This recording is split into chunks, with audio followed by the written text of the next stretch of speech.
Walking into a new day. It can be exciting, nerve-wracking, and sometimes downright dreadful. What if we approached every day confidently, with a trusting heart? Days will be different for everyone, and my actions may not relate to you, but my heart can. We only let the world see what we want it to see. The people we look up to may not have it as great as we think. Instead of wishing for other people's lives, let's start living for our own.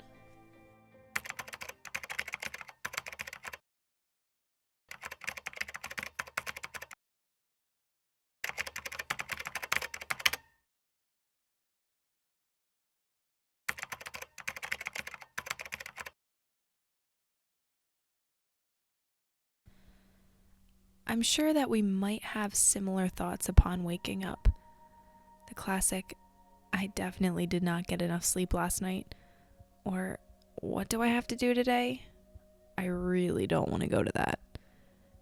It's pretty common, right? We all have things that we don't really want to do, but we know we should do them anyway. We all have flaws, myself included. Sometimes I look in the mirror and I think, ugh, do I really look that bad today? So let's spend a day in my shoes, and starting off with the first thing I usually think about, coffee. I head straight for the coffee maker. While some may call it an addiction, I call it my comfort. It is something that I have to have in order to feel satisfied in the morning, and to be quite honest, I would say I'm addicted to it. It's all a part of my miracle morning routine, which is something that I started implementing to help me deal with my anxiety. Yes, I have anxiety. I am not afraid to be vulnerable with you guys, and I want to be honest. So the next thing that I do is spend time with the Lord. I always start off my day with my devotional. Before any anxious thoughts can creep into my mind, I make sure that I am feeding myself with something positive, and my devotional is key. I love this Joyce Meyer's devotional. It has helped me through so much this year, as well as my daily journal. I spend at least 10 minutes every single morning writing down what happened the day before. You can implement your own morning routine by starting with something positive in the morning and spending a little time writing. Once I'm done my miracle morning routine, it's easy for me to feel sidetracked again. Maybe those anxious thoughts come back in of what I need to do and doing things quickly, but it's important to take time for your body as well. So daily exercise is always a must for me. As I head to the gym, usually my thoughts are, okay, what do I need to do after the gym? Where do I need to go? Who do I need to see? Everything is always a million miles a second in my head. But this isn't the time for that. This is the time to move your body. This is when I get into my zone. I shut everything off. It's like I turn a switch. I am focused on one thing and one thing only. I move my body as best as I can. I'm always there to better myself, to challenge myself, push myself beyond the limits that I didn't think I could do yesterday. If you're not trying to grow, then what are you trying to do? Being comfortable is not an option. I use fitness to strengthen me not only physically, but mentally. Whatever you run from will always be waiting for you somewhere else. Our strength to conquer is found in pressing forward.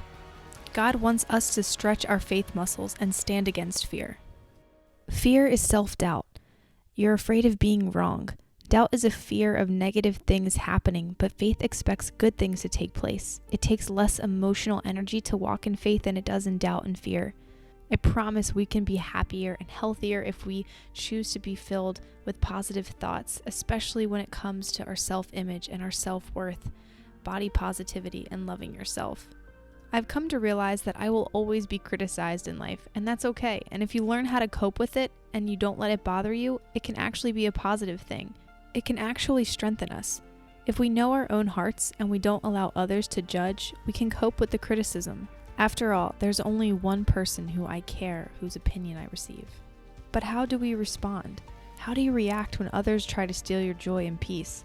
Remember, we can't possibly fulfill everyone else's expectations and demands. Don't let the people around you determine your values or behavior or your self-worth. Be kind and cordial anyway, and don't allow your mood to be determined by others. Since self-love truly does start on the inside, it's important to feed yourself a good, nutritious meal, and I believe full-heartedly that food releases those happy hormones, so I always have a healthy breakfast after my workout. And recently I have been loving these veggie bowls. They are clean, lean, and green, but don't worry, I still make time for those fun foods like Oreos. Knowing how to get started in eating healthy or cooking for yourself can be difficult, so I have a brand new recipe guide linked down below that you guys can download. Now, some of you are wondering, Haley, when do you work? What do you do? What is May Movement? Well, I started May Movement when I was in high school, and I've been pursuing my passion ever since. I started college and I left college. I overcame a chronic illness and have hit every roadblock I could think of. I've traveled across the country multiple times, being turned down by big brands, being boosted by big brands, and every single situation I've learned something about me, myself, and what God has called for me to do. He has blessed me with gifts just as He has blessed you. We can turn those gifts into our passions and our passions into a career. Now, it's not always going to be easy, and you may stray from His path a little bit. I know I have. I've thought that I was doing what He wanted me to do. I thought I was doing what I wanted to do. And then things didn't work out, and that's okay. We only let the world see what we want it to see. We are afraid to be vulnerable. We want to be accepted, but I want to be real. I want you to know that I struggle. I have flaws, and my so-called routine is far from perfect. Because we should always be striving for growth, making ourselves better every single day, but sometimes it can be really hard. God tells us to develop our potential. He is able to do exceedingly abundantly above and beyond all that we can hope for. We need to think big thoughts. Ask for big things. Courage is available the same way that fear is available. Be courageous today and always. Your daily routine might not be what you want right now, but choose to live passionately. God does miracles through people of uncommon courage. I challenge you to make today, tomorrow, the next day, and the next day after that as best as you can. Be all in. Handle your tasks with grace. Be open to change and being uncomfortable. So no matter what side of the bed you wake up on, or which shoe you put on first, or even how you take your coffee, try to make your morning the best it can be in your heart. It'll reflect on the outside. I promise.